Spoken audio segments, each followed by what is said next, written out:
The following is a special presentation of Tony Kurre Radio. Want the real story behind the sound bites and headlines? Let's find the facts. Remember, it's not a conspiracy theory if it's the truth. You are not paranoid or confused. You just need to know.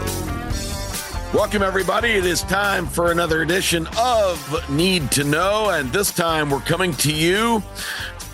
Kip Keefer, your host, is living the dream. I'm broadcasting from my fantastic suite here at the fabulous Venetian Hotel in Las Vegas on the Strip, out here for the Global Gaming Convention, which is cranking up shortly today and will run through Thursday.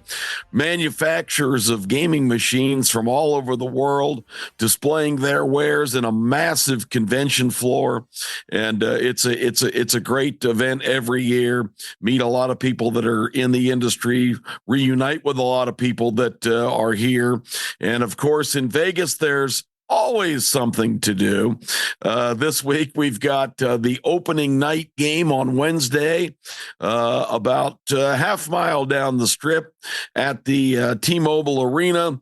The Las Vegas Golden Knights, 2 years now removed from their Stanley Cup championship. A little bit disappointing injury-riddled season last year, ending in a early playoff exit to the Dallas Stars, who went all the way to the finals. But we'll be there Wednesday night. The Golden Knights opening their season against the Colorado Avalanche, and it's going to be a great festive occasion like it is here. Everything's a production in Las Vegas. It's not just a hockey game. It is a three-ring circus. They do everything from just playing just great music and setting the mood to a celebrity who comes up before every game and starts the proceedings by cranking this siren thing. You see people like Wayne Newton, and I got to think of some of the other luminaries from last year, but it is absolutely fabulous. They'll be playing Colorado in the opener, and there's even a play, for lack of a better word, production before the games where whoever the invading team is, they have some evil guy in costume who's talking about coming to Vegas. They call the arena the Fortress for the Golden Knights. And of course, when the evil guy takes the ice and they've got him mic'd up and he's talking about, taking over the realm of Las Vegas and whatnot. I don't know who the Colorado Avalanche villain will be tonight or Wednesday night, but then the Golden Knight, of course, full of regalia, armor, lance, all the whole 9 yards. He comes on the ice and they duel, and of course the Golden Knight prevails. And so, I mean, it is a production. It is a happening every night. The vibe is incredible, and the celebrities are out every game. It is absolutely fabulous. So looking forward to that. And then Friday night, going to take a step back. The fabulous new $2 billion Sphere is here, about a block away from the Venetian. In fact, to get there, the most efficient route is to go through the underground areas, tunnels, connections of this property, and it comes out right at the entrance of the brand new Sphere, $2 billion, just world unique entertainment venue. That's the world's largest cylindrical building. So it's a giant circle with all just hundreds of video screens on the outside. It's really something to see. Inside, it is absolutely awe-inspiring. What they've done, it's like you've heard of 4K and 5K technology.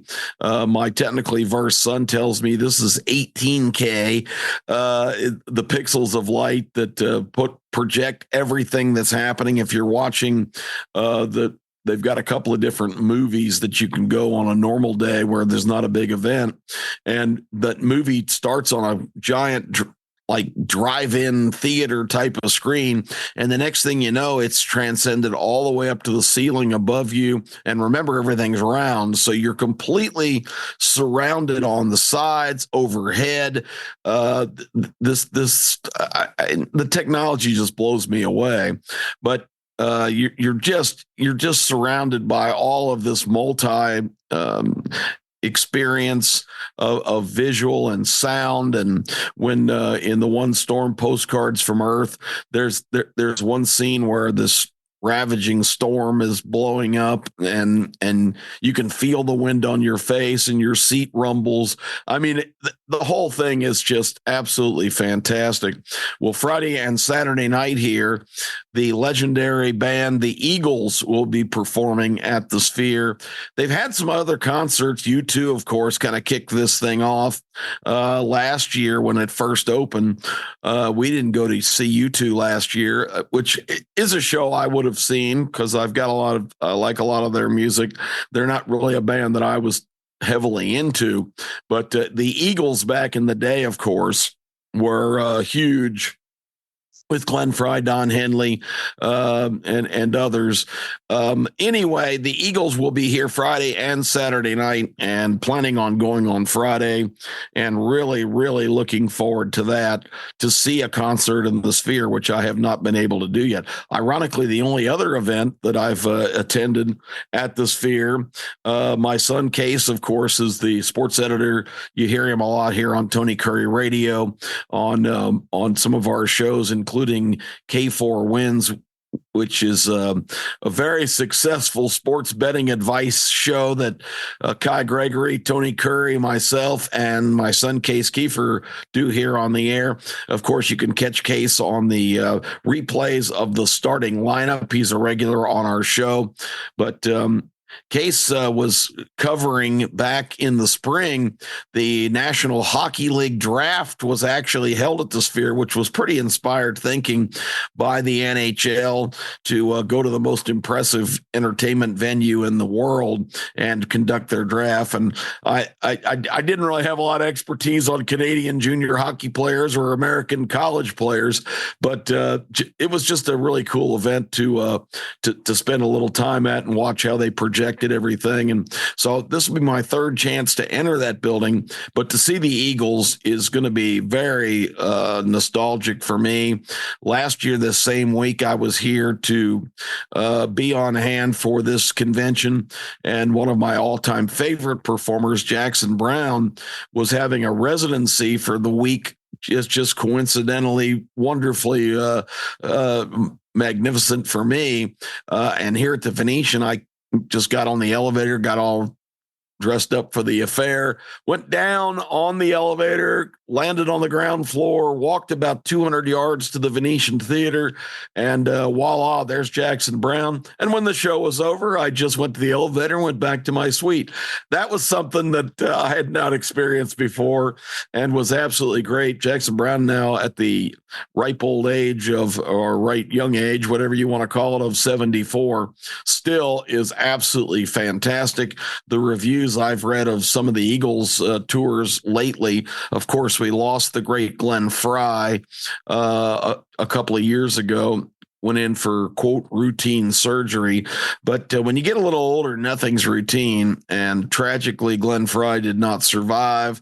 So he's gone. Vince Gill has taken his spot with Don Henley and most of the still in their 70s Eagles. But from what I've heard, the shows have been fantastic. I can't wait for that.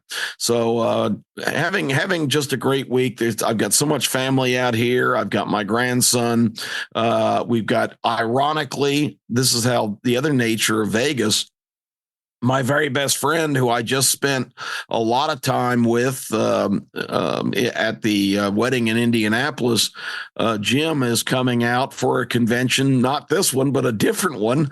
He'll be here tonight and through the first part of the week.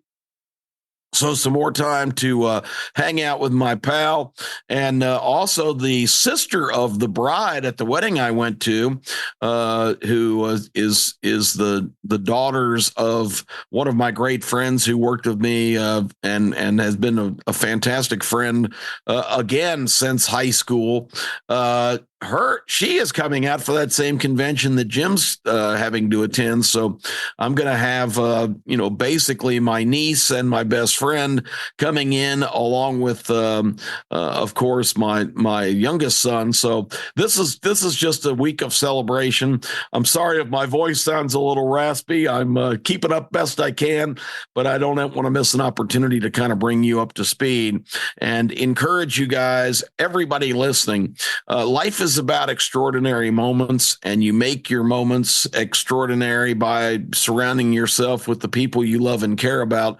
And there's nothing better. And that's the glitz and glamour of Las Vegas is fantastic.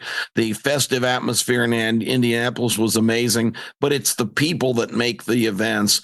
It's the it's the people that you surround yourself with, and it's the moments you relish and appreciate while they're happening that make life special.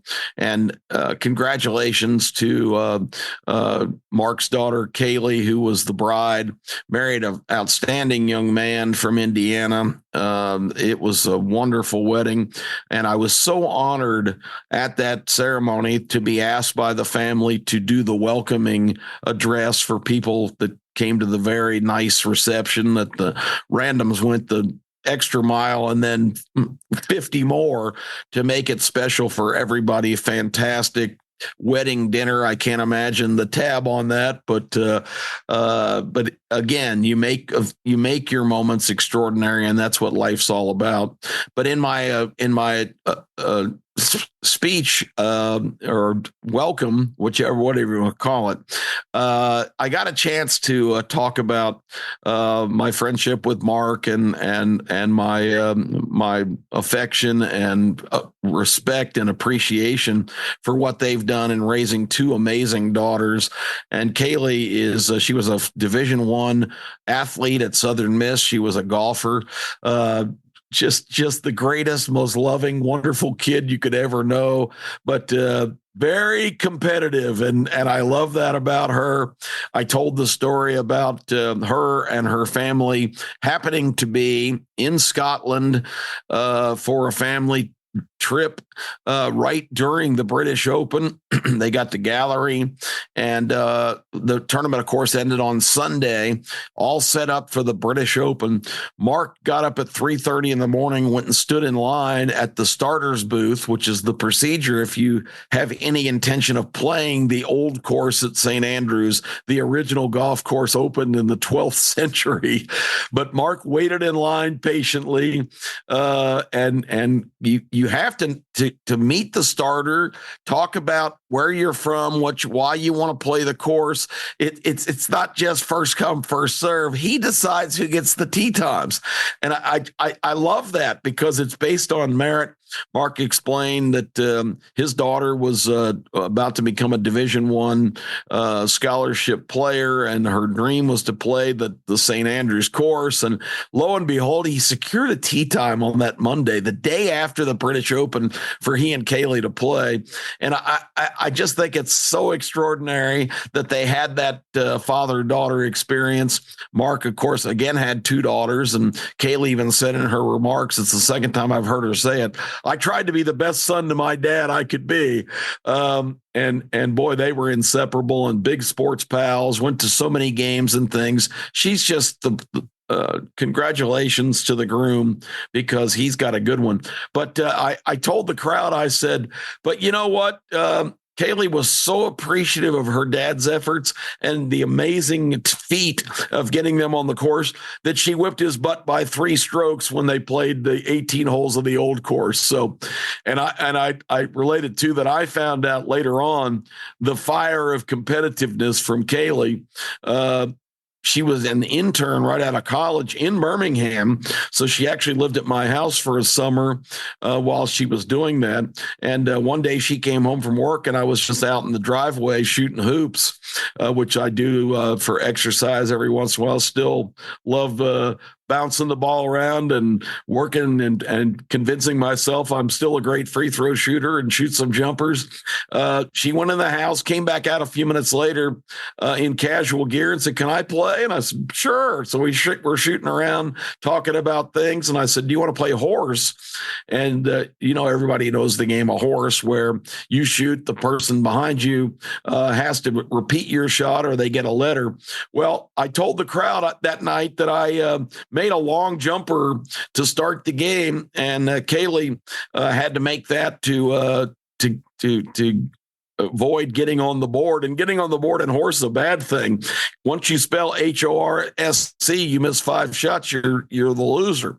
So she misses her first shot, did not make it. She had an H, and I looked at the crowd and I said, so I was ahead, but that was a serious mistake, because I saw the fire of competitiveness come up in her eyes and her mannerisms.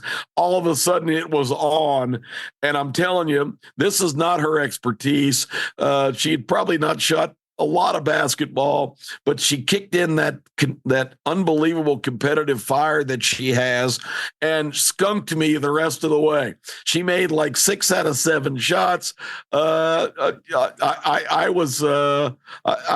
was jelly because once I got an H and an O and an R, I just couldn't stop the oncoming train. So I told that story, and people seem to be heavily entertained about just what an amazing person this kid is.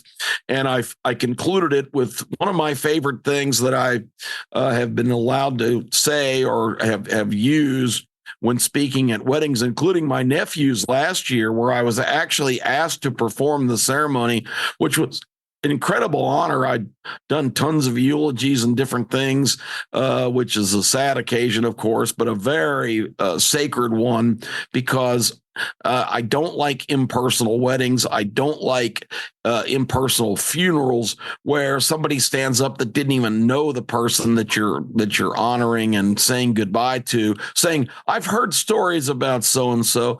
I mean, come on now. We don't just need to mail in the special moments of life, including the end of life. A real tribute needs to be made.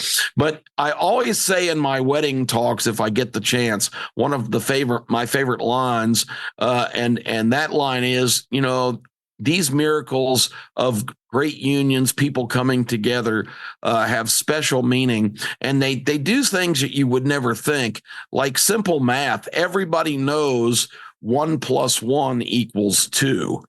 But in a situation like this, where true love happens and 2 great people and families come together, 1 + 1 has a different result. 1 plus the 1 equals everything. And it's something that I always like to relate, because it opens up the possibilities of living your life to the absolute extreme. My wedding is something that I will cherish and relish every moment of forevermore. And ironically, Mark met his wife Cindy. They met at my wedding. So not only do I have a great connection to Mark going back to the 8th grade, Kathy, my former wife, cousin with Cindy, who is Mark's wife now and mother of the 2 great daughters. So I said, so basically I'm responsible for everybody being here tonight with my relentless pursuit of my wife, resulting in the meeting of Mark and Cindy. And I was standing with Mark when she first came in that night at the rehearsal dinner. And he said, "Who is that?" I'll never forget that. And look what it's led to. So anyway, that was about 10 more minutes that I was going to wax poetic about what I'm doing and what I'm up to. But this is need to know, and I don't know if you needed to know all that, but hopefully that gave you some warm memories of your own stories, and the message there is relish the moments. Now I'm going to pivot to something that happened in Indianapolis, which is really what I wanted to talk about. So I'm not going to just go on and on about this, but I think it's very, very eye-opening as we sit here. I record this on October 7th. This is the 1-year anniversary of the horrible massacre committed by the Hamas terrorists last year in Israel on the southern border, where they basically invaded the country with various means of getting in and slaughtered almost 1,400 people. That's the number that were killed. The number terrorized is a lot higher than that. Young girls, women, sexually molested, tortured, old people, babies, children rounded up and just killed indiscriminately, and hundreds of people taken hostage. Can you imagine? You're walking around, you're thinking about what you're going to do tomorrow. Oh, I've got to do this next week. I've got to, get by the bank and do this and that. And somebody grabs you and takes you to another country and imprisons you. And probably, we don't even know the numbers, 80 or 90 people were released in prisoner swaps early on, which was one of the motivations that Hamas used, because they wanted to get some of their more seasoned fighters that had been arrested in Israel out of prison. But the bottom line is, can you imagine your life being completely interrupted with something like this happening? And these people are still in captivity. It's a year later. The ones that have survived, we know that a number of them are dead now, including the 6 recently executed as the Israeli army closed in on their hiding location. It's just mind-boggling that we've got people in the streets in New York today supporting the Hamas terrorists and what they did on this day a year ago. It's absolutely staggering that we have this far leftist movement, this evil movement that wants to transform everybody's rights and freedoms and religious liberties, what you can drive, what you can own, where you can go, what you can do for a living. These people are just plain evil. And, it's very disappointing to me that young people in these elite institutions in the Ivy League and other schools are most of the people out in the street screaming, death to Israel and carrying Hamas flags. Hamas is not a country. They've been energized by these cretinous leftists who tell them that Israel's evil, that they have a genocide agenda against the Palestinian people, against the Lebanese people. Israel has not sent attackers into these places and murdered children and raped women and indiscriminately killed thousands of people. These are terrorist organizations. Hezbollah and Hamas are not countries. They are recognized terrorist organizations. So you're telling me that the supposedly best and brightest students we have are in the street marching for terrorists? It's just so upside down and so insane that it's hard to even understand. I've told you on this broadcast, everybody's saying, well, Israel just needs to be reasonable, sit down, arrange a ceasefire, because they're still in Gaza with the intent of stomping out Hamas once and for all, because Hamas's stated goal is to eliminate Israel as a state and basically kill every Jewish person. We're living World War II Holocaust all over again. And yet that agenda is supported by people in the streets.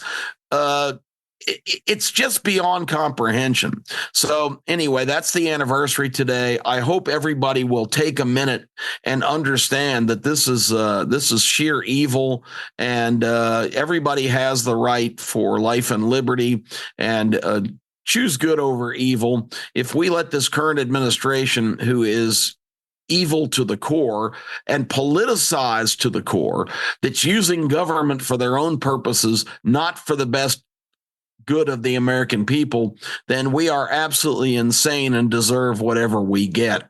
And that's what I want to bring you to Friday afternoon, reunited with my good lifelong friends. Was sitting with the Hardys, who I've known separately and married.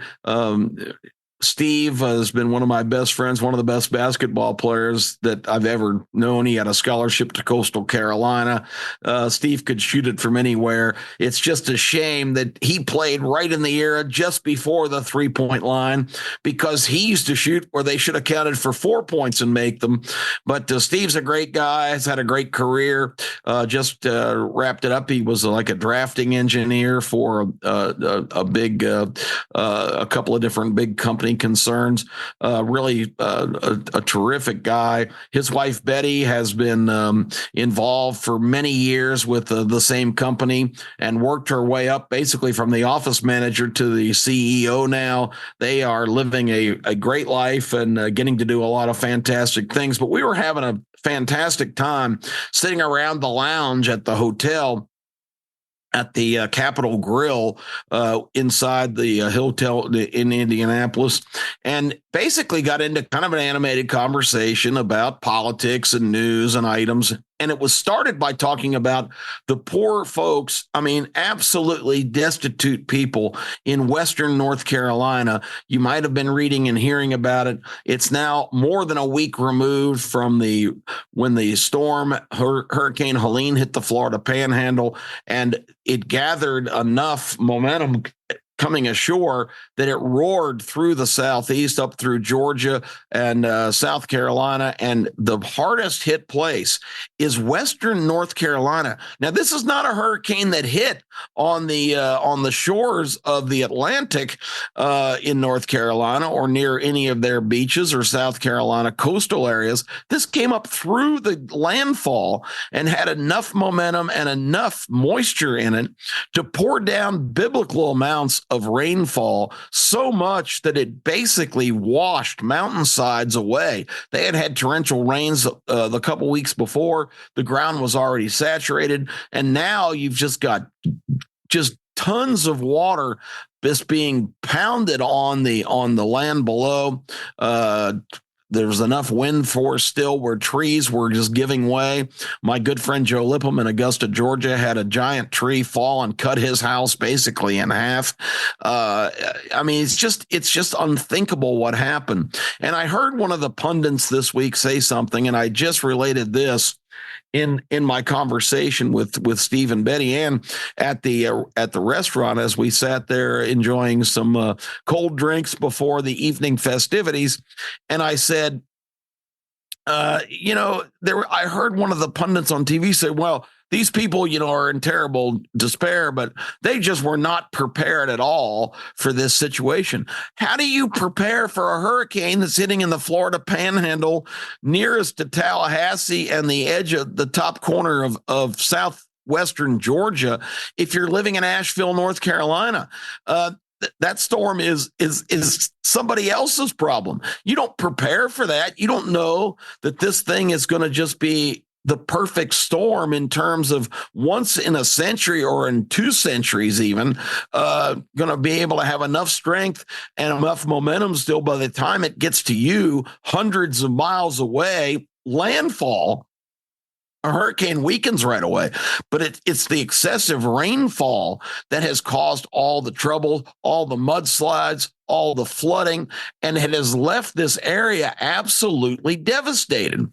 And we were talking about that and how the federal government has chosen to kind of slow walk coming in and helping these poor people whose lives are just destroyed. Their homes have been swept away by floods and mudslides and trees down. I mean, the whole place is a disaster. There's no power. There's no cell service. They need food. They need relief. And there are independent agencies trying to help that are being caught up in government red tape. They're slow walking the whole thing. And I made the point that if this had happened in some other areas that are more politically affiliated with what their agenda is, I don't think you would be seeing this. But Western North Carolina is a very red area. It is a place where, Republicans carry the day. And, I wouldn't be this skeptical and this conspiratorial, except we saw this in Palestine, Ohio, last year when the major chemical train derailed, and that area was absolutely destitute. And there was no response from the Department of Transportation, from the White House, from the Washington bureaucracy. These people were in complete disarray and despair and danger for a week or more. It took President Biden a year and a month to even visit that area. He didn't go there. And that would not be happening in areas that they have heavy support. So this government is so politicized. It now doesn't just respond to any American. It responds to Americans that are affiliated philosophically with what they are trying to sell you. And it's not a coincidence that these areas that are not really friendly territory for them go to the back of the line. That completely, who even looks like the devil, Mayorkas, who is the head of the Department of Homeland Security, and he has FEMA under his list of 22 agencies. He has said, well, our budget is just exhausted. We don't have the funds to come in full force right now and help these people. Well, their budget is exhausted because they've spent billions with a B of dollars on resettling and housing and taking care of all these invaders in our country. And it's just appalling that Americans have to go to the back of the line. And our presidential candidate, Kamala Harris, tweeted on Thursday as the Israelis started operations to try and wipe out Hezbollah on the other side of their country on the northern border. She was praying for the Lebanese people who are caught in the crossfire of this aggressiveness by the Israelis. These people are trying to wipe Israel off the face of the earth. Israel is fighting for its survival. And yet Kamala Harris, running for president, is not concerned about people in North Carolina. She's concerned about people 7,000 miles away in Lebanon. Folks, America needs to be first. Americans need to be first. We are not the global benefactor. We are a stable, steady force, and a strong America, an America that stands on the founding principles that we have, is the America the world needs, not an America that plays political games and sides with the wrong teams. Anytime people running for office are sympathetic toward terrorists and people in the streets of that inclination are just carrying Hamas flags, it's unthinkable. So we're talking about that, and this little dweeby guy comes over in a cheap sport coat and says, "Hey, may I ask you all to please tone down your rhetoric? You're getting a little loud, and you're saying a lot of things that other people, might have a lot different opinions. It's just not a good situation that you all are talking about all these controversial subjects." And I looked at him very calmly and I said, "Oh, excuse me, I thought we were in America." And he said, "Well, of course you're in America, but it's just abrasive content to your all's conversation, and you're getting a little loud. So I'm really politely asking you to stop." And I mean, what a moment to contemplate that, because I have, by constitutional right, if I wanted to stand up on a bar stool and address the crowd in that bar, I have every right to do so. I can express my thoughts as they can express theirs. I said to him as he walked away, if they have different opinions, they can express them too. That's what this is all about. And believe me, our conversation was not abrasive. It was not anti anyone in terms of making threats or saying anything except for pointing out the terrible inconsistencies of this government and the fact that it is now weaponized against Americans that don't agree with them. And it's a point that needs to be made. It's a point that needs to be considered. But when you've got guys coming over and saying, look, tone down the rhetoric, you're offending people, I'm sorry. I'm sorry if they're offended. Of course, there were only a handful of people even in the bar and nobody sitting right near us. I think he was offended because he was hearing things that he had never heard before. If you watch mainstream media or you get your information from TikTok or other sources, you're not going to know the things we were talking about. And it's going to sound to you like it's just some kind of propaganda. But I think everybody who's listened to this show knows I tell the truth. I tell what I think. If you don't agree with me, I have total respect for that. If you have a different opinion and you want to air that, I'll listen to every word. I'm not telling people how to think. I'm telling people what I think, and I think I'm saying think a lot. I believe that what I'm telling you is the absolute truth because I'm not going to take BS or rhetoric from either side. I'm going to gather my facts. I'm going to know the situation. I'm going to know the principles involved in the discussion, and I'm going to give you my perspective. And I think I've earned the right through a lot of years on this earth and a whole lot of experiences to be able to do that effectively. So that's what I wanted to say. This is America. We need to take it back because when you have lounge managers coming over and telling you to tone down the speech because other people have different opinions, that's what America is all about. Different opinions is what makes us strong, is what makes us have the foundation to be the greatest nation in the country. And when we've reached this point, God help us, folks. This is America, and America needs to be America again. Thanks so much for listening. Another edition of Need to Know. I will try to have an extra cocktail and an extra extraordinary moment for everybody listening. But take the other big advice of this program today.